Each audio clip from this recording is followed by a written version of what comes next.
我叫黑白，做按摩师这行，尤其像我这样做了15年以上，还兼做到府服务的，可以说是看尽了人生百态，也踏进过无数个充满故事的空间。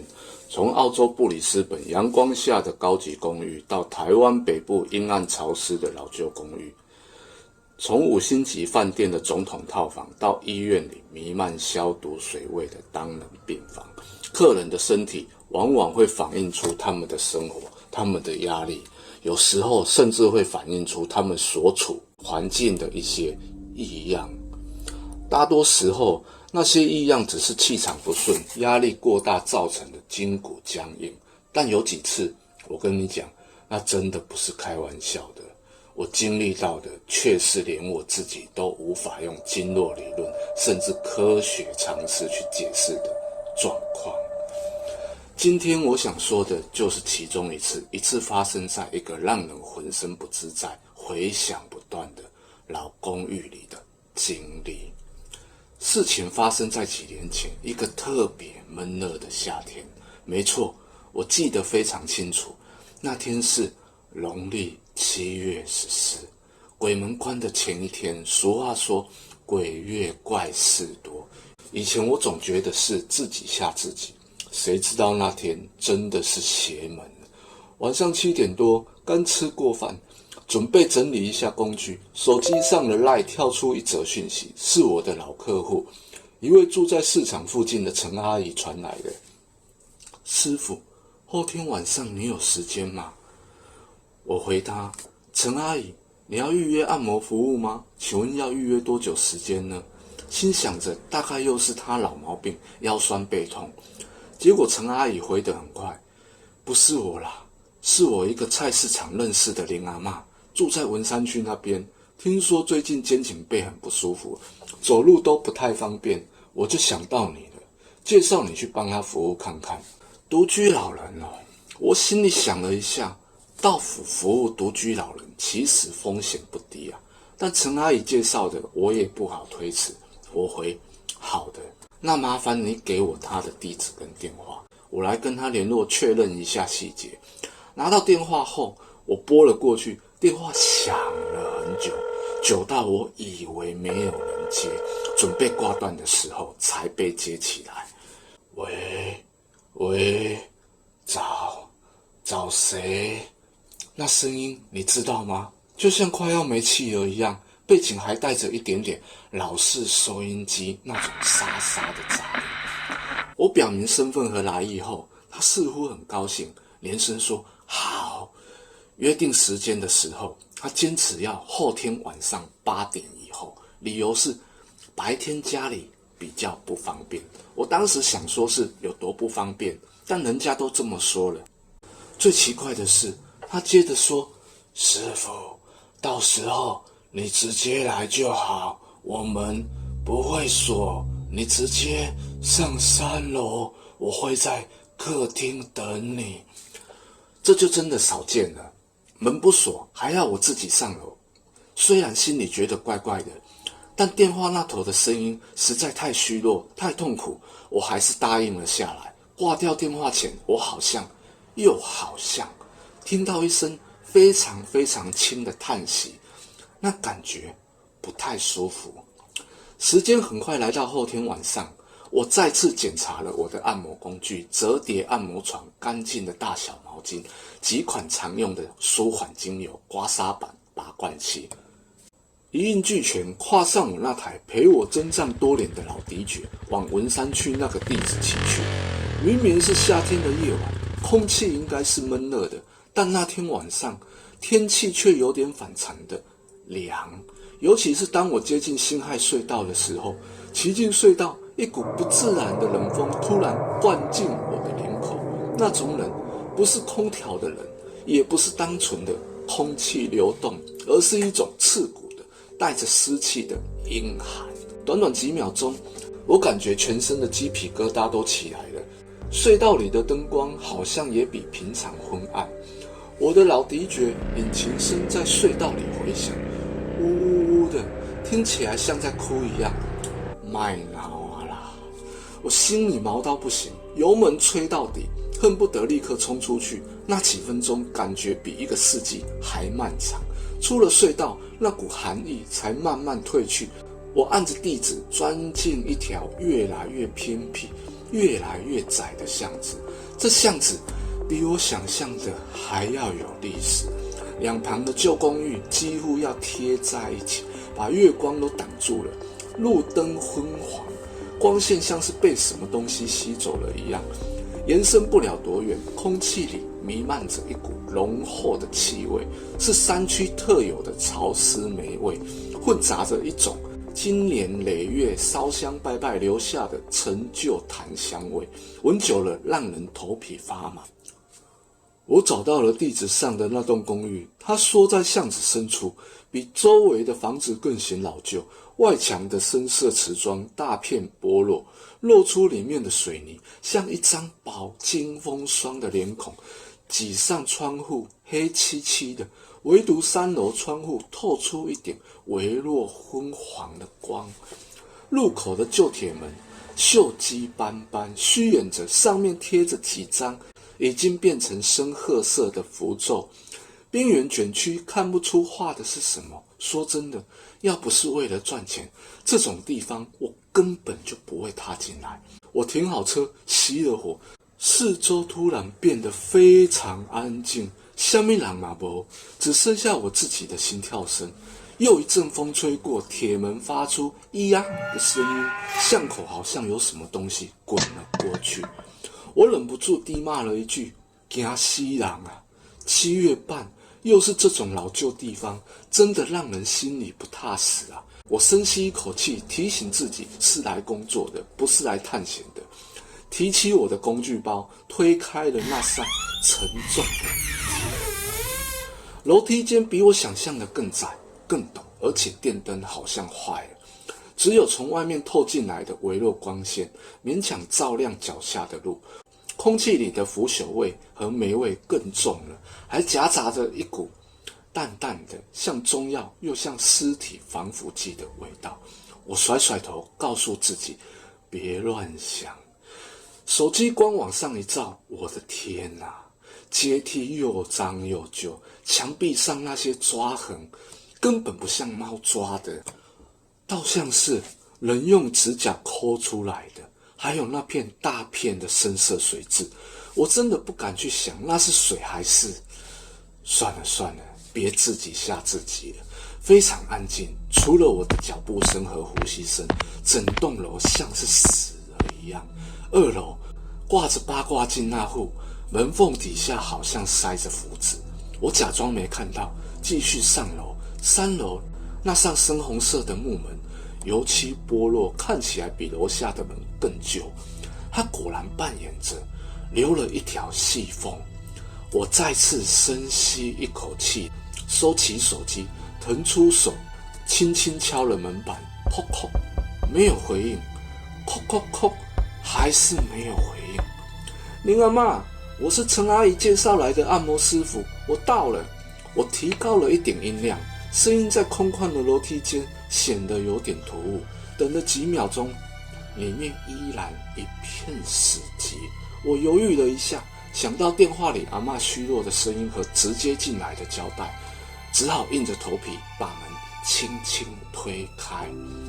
门肘发出令人牙酸的咔吱声，屋内的景象让我心头猛地一沉。客厅不大，摆设非常老旧，但看得出来曾经用心布置过，现在却蒙上一层薄薄的灰尘。跟楼梯间的气味不同，这里主要是那股淡淡的药味和一种老人身上特有的混杂着孤独的味道。让我意外的是，客厅本身不算非常凌乱，家具都还算整齐，但是在客厅最里面有一个房门半开着，从门缝看进去，里面堆满了各式各样的杂物，几乎快要满出来，非常杂乱，和相对整齐的客厅形成诡异的对比。昏黄的灯光来自角落一盏老式台灯，电视机开着，荧幕上是持续跳动的雪花，发出沙沙的噪音。林阿嬷就躺在靠窗的一张旧式藤椅上，身上盖着一条厚重的、颜色暗沉的毛毯。他有一点点瘦，脸颊凹陷，脸色是一种缺乏血色的惨白，眼睛半睁着，眼神涣散，瞳孔好像有点放大，直勾勾地盯着天花板，对我的到来毫无反应。林阿嬷，我是按摩师傅啊，我来啊！我再次放轻声音，走到他身边。他似乎花了几秒钟才聚焦，眼珠缓慢地转向我，嘴唇动了动，发出气若游丝的声音：“来啊，就好啦，师傅，来底坐啦。”他指了指旁边一张小凳子，然后又说：“甲我抓肩胛头啊，较接痛足久啊！”我看他状况，阳气虚弱，气血循环极差。是那种长期卧病或非常虚弱的体质。我一边准备按摩床，一边问阿嬷：“你平常时拢家己一个人住吗？子女呢？”她闭上眼睛，很久才用几乎听不见的声音回了一句：“走啊，拢走啊。”语气里听不出来是悲伤还是麻木。我没有再多问，扶着她趴到按摩床上时，我的手碰到他的皮肤，那种冰冷感真的吓了我一跳。那不是天冷的凉，是那种像从骨头里透出来的寒气，比刚才在辛亥隧道感觉到的还要强烈。我赶紧在他身上盖好毛巾，深呼吸，摒除杂念，开始工作。指尖的触感很奇怪，他的肌肉非常僵硬，缺乏弹性，按下去就像按在一块半解冻的猪肉上，而且感觉不到一般人会有的细微反应或抵抗。我从风池穴入手，那是改善头部供血、驱散风寒的要穴，但我感觉头部的气血完全是瘀滞的，根本推不动。我沿着脖子往下走到膀胱经，沿着脊柱两侧按压。一般人到这里会有酸痛感，但是阿嬷只是偶尔发出一两声极其微弱的呻吟，更像是无意识的反应。阿嬷，你这边气结堵着很严重呢，脊椎两侧都硬邦邦的，这样气血循环会很差哦。平常是不是都没在什么动？我试图用专业来打破这诡异的沉默，他还是没回答，呼吸很浅，像是随时会停止。我加重力道，按压阿嬷的高昂，这个地方连通身体多条经络，对舒缓肩胛骨跟背部有奇效。但奇怪的事情发生了，当我力道加重时，我感觉到了不是肌肉的回馈，而是一种更深层刺骨的冰冷感。同时，房间里那若有似无的腐朽气味好像变浓了一点。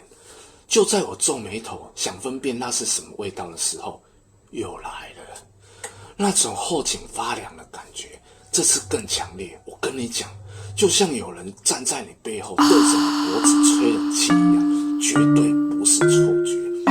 我停下手，抬头看了看四周，还是那个昏暗的房间。阿嬷趴着，呼吸微弱，但空气似乎更沉重了，那种压抑感让人喘不过气。天花板的日光灯又闪了一下，这次我确定不是眼花，它确实闪烁了，还发出轻微的滋一声，然后电视机那种沙沙的声音，那该死的声音又来了，这次好像更近了。就在那个房间里，像一个女人在哭，非常压抑的断断续续的哭泣声，还夹杂着一些听不懂的像在念咒一样的低语。干，到底是怎样啦？我心里破口大骂。我快速的扫视房间每一个角落，没有人，除了我和睡死的阿嬷，根本就没有第三人。我犹豫了一下，还是忍不住对睡着的阿嬷轻声的问：“林阿嬷，你家隔音是不是不太好？楼上还是楼下？是不是有人在哭啊？”当然没有回答，回答我的只有空气中越来越浓的那种混合着霉味、药味和陈腐气味的死亡般的寂静。不行，我得快点结束，这种氛围太诡异了。我加快了按摩的节奏，只想赶快完成工作，离开这个鬼地方。我快速扫视了一下客厅，试图分散自己的注意力。那些老旧的家具，柜子上积满灰尘的相框，墙上那张黑白全家福，里面的人脸像是融化的蜡像，看不清五官，但感觉他们都在看我。旁边还有一张比较近期的彩色照片，是一个中年妇女，面容憔悴，眼神有种说不出的哀伤。但照片同样受潮严重，边角发黑，像是浸过水。我的目光不自觉地飘上那个半开着的门，堆满杂物的房间。就在这时候，我看到了一个白色半透明的影子，非常快地从门缝里闪了过去。不是眼花，那绝对是一个影子，形状像是一个瘦小的女人，穿着白色的衣服，就那么一瞬间消失在门后的黑暗里。干！我差点叫出来，心脏像被一只冰冷的手狠狠拽住，全身的汗毛都竖起来了。我猛地的转头，死死盯着那个门缝，但里面一片漆黑，什么都看不到。几乎是同时，电视机的噪音再次变大，尖锐的那模糊不清的女声又出现，这次更清晰一点，像是在用一种古老的我从未听过的方言，反反复复的练着一个词，听起来像是替死，还是替大海。那语调充满了无尽的悲伤、怨恨和不甘心。我整个人像是被泼了一盆冰水，从头凉到脚。理智告诉我，这可能是幻觉，但身体的反应骗不了人，这里绝对有问题，非常大的问题。我再也顾不上什么专业了，用最快速的速度结束了最后几个动作。林阿嬷还在睡，脸色依旧惨白，但呼吸似乎平稳了一些。我几乎是手忙脚乱收拾了我的工具，我不敢再看那个半开的房间，也不敢再看墙上的照片。我轻轻拍了拍阿嬷的肩膀，试图叫醒她结账。她眼皮动了动，缓缓睁开眼，眼神还是有些涣散。师傅，你好啊。对，阿嬷，好了。我声音有点抖。我收了费用。他从床头一个旧皮包里拿出钱给我，我快速找了零钱，根本不敢多待。